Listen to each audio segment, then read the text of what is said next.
David Livingstone என்று சொன்னா மறக்க முடியாத ஆப்பிரிக்காவுடைய தேசத்திற்கு இயேசு கிறிஸ்துவை சொல்லி காட்டு ஜனங்களை நாட்டு ஜனங்களை மாற்றிய ஏக மிஷனரி.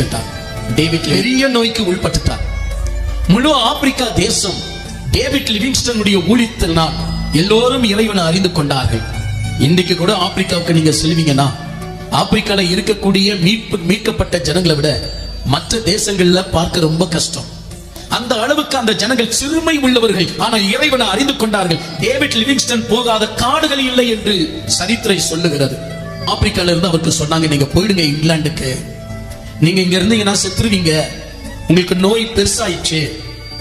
அப்ப அவரு பாருங்க, இறைவனுக்காக தொண்டு செய்த அவர் காட்டுவாசிகள் மத்தியில ஊழியல் செய்து காட்டுவாசிகளை நாட்டுவாசிகளாக மாற்றிய அவருக்கு என்ன கிடைச்சிச்சு சொல்லுங்க. ஒரு சின்ன ஜெபம் பண்றார். அவரே சொல்ற, ஒரு சின்ன ஜெபம் பண்ணினேன் ஆண்டவரே, நான் யார் நமக்கு தெரியும், நான்